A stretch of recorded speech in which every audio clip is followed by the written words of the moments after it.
சிந்து பைரவி சீரியல்ல இனிய எபிசோட்ல என்ன நடந்திருக்கு அப்படின்னு பாத்தீங்கன்னா, இப்ப ஆறுமுகம் வாங்கிக்கிட்டு வந்த அந்த முத்து மாலை தன்னோட தங்கச்சிக்கு அப்படிங்கிறது பைரவிக்கு தெரிஞ்சிடுச்சு. ஐயையோ! நம்ம உண்மை என்னன்னு தெரியாம இப்படி குப்பையில தூக்கி போட்டுட்டோமே அப்படின்னு ஃபீல் பண்ணிக்கிட்டு இருக்கிறாங்க.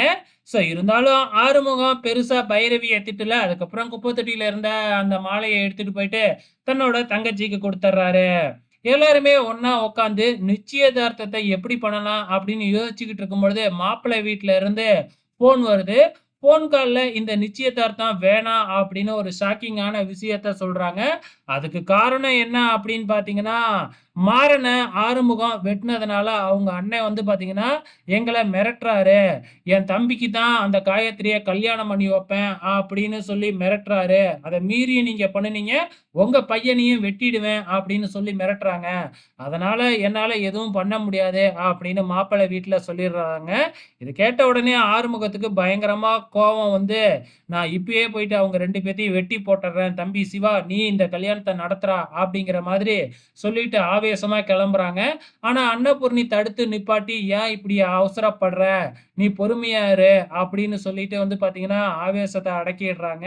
இதுக்கப்புறம் என்ன நடக்குது அப்படின்னு பார்த்தீங்கன்னா, நம்ம சிவா வந்து பார்த்தீங்கன்னா, ஹாஸ்பிட்டல்ல இருக்கும்பொழுது அங்க ஒரு வக்கீல் வராரு. அங்க வக்கீல் வந்து பார்த்தீங்கன்னா, "உங்க அம்மா கொஞ்ச நாளைக்கு முன்னாடி என்னைய சந்திச்சு அன்னபூர்ணி பேர்ல இருக்கிற சொத்தெல்லாம் தான் பேர்ல மாத்த சொன்னாங்க. நானும் பண்ணி குடுக்குறேன் அப்படின்னு சொல்லிட்டேன். நீங்க கவலைப்படாதீங்க. இன்னும் 2 மாசத்துல எனக்கு தெரிஞ்ச ரெஜிஸ்டர் இங்க ட்ரான்ஸ்ஃபர் ஆயி வராரு. அவரு மூலியமா வந்து பார்த்தீங்கன்னா, எல்லா சொத்தையும் உங்க அம்மா பேருக்கு மாத்திறலாம். நீங்க கவலைப்படாதீங்க." அப்படின்னு சொல்லிட்டு போயிடுறாரு. இப்ப சிவாவுக்கு வந்து தன்னோட அம்மா வந்து இவ்வளோ ஃப்ராடுத்தனம் பண்றாங்க அப்படிங்கிறது தெரிஞ்சிருச்சு. இந்த பக்கம் மாறன், அண்ணன் எல்லாம் வந்து பார்த்தீங்கன்னா, கார்ல வரும்பொழுது, நம்ம ஆறுமுகம் வழிமறிச்சு வந்து பார்த்தீங்கன்னா, பயங்கரமா வந்து திட்டி அனுப்பி விடுறாங்க. ஆனா, இங்க வந்து பார்த்தீங்கன்னா, இந்த மகாவோட தம்பி ஏதோ பயங்கரமா ஒரு பிளான போட்டுக்கிட்டு இருக்கிறாப்ல. சிவா வீட்டுக்கு வந்த உடனே தன்னோட அம்மாவ தனியா அழைச்சுக்கிட்டு போயிட்டு சும்மா வெளுத்து வாங்குறாப்ல.